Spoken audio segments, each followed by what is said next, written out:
வணக்கம். இன்றைக்கி இந்த குண்டு பாவக்காய் வச்சு ஒரு சின்ன டிஷ் செய்கிறோம். எப்படி செய்கிறோன்னு பார்ப்போம் வாங்க.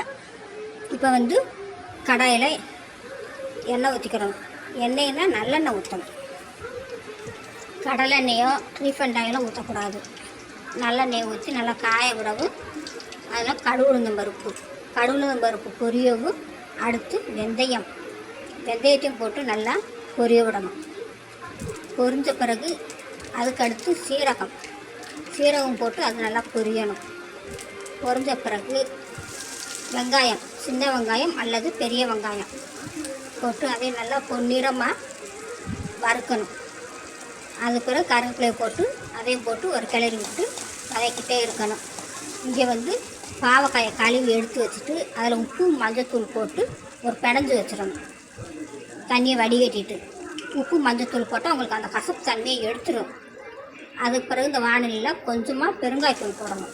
இந்த பெருங்காயத்தூள் போட்டோம்னா நல்லெண்ணெய்க்கும் பெருங்காயம், வெந்தயம் இது சேர்ந்து மொத்தமாக வறுக்கையில் உங்களுக்கு தனி ஒரு மணமே கொடுக்கும்.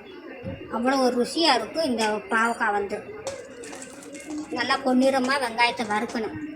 வறுத்து முடித்த பிறகு அடுத்து ஒரு தக்காளி போதும். அந்த ஒரு தக்காளியை பொடியாக நறுக்கணும். பொடியாக நறுக்குனதை போட்டு அதையும் போட்டு நல்லா வதக்கிட்டே இருக்கணும். வதக்கின பிறகு நம்ம அந்த பாவக்காய் இருக்குல்ல, உப்பு மஞ்சத்தூள் அந்த பாவக்காய் அதை நல்லா புழிஞ்சு எடுத்து வச்சு இந்த வானிலையில் போட்டு நல்லா எல்லாத்தையும் வதக்கணும். உங்களுக்கு இந்த தக்காளி, உப்பு, காயில் இருக்கிற ஈரப்பதம் இது 3 சேர்ந்து நல்லா வதக்கிட்டே இருக்கணும். தண்ணியை ஊற்றக்கூடாது. வதக்கி தட்டை வச்சு மூடி வச்சிடணும். தட்டை மூடி அடுப்பை சிம்மில் வைக்கணும். சிம்மில் வச்சு அது தட்டை வச்சு மூடி வச்சிட்டோம்னா அது உங்களுக்கு அந்த ஆவியிலேயும் வெந்துடும். தக்காளி ஈரப்பதம், காய் ஈரப்பதத்துலேயும் காய் முக்கால்வாசி வெந்துடும். ஒரு 10 நிமிஷம் கழித்து எடுத்து பழையபடியும் கிளறி கொடுத்துக்கிட்டே இருக்கணும்.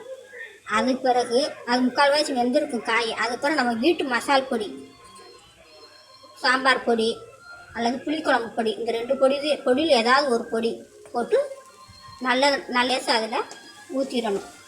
ஊற்றிட்டு ஒரு கிளறி எல்லாத்தையும் போட்டு ஒரு கிளறினோம்னா அந்த மசால் காயில் எல்லா பக்கமும் ஒட்டி இருக்கும். அதுக்கு பிறகு தட்டை வச்சு மூடி வச்சிடணும்.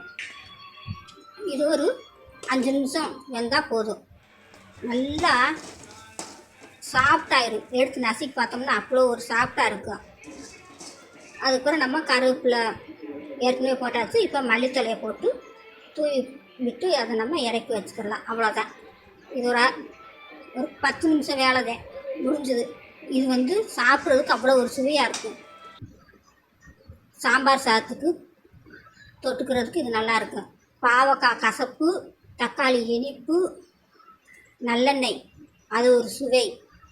இது 2 சேர்ந்து கொடுக்குறது அவ்வளோ ஒரு காய்க்கு ஒரு அருமையாக இருக்கும்.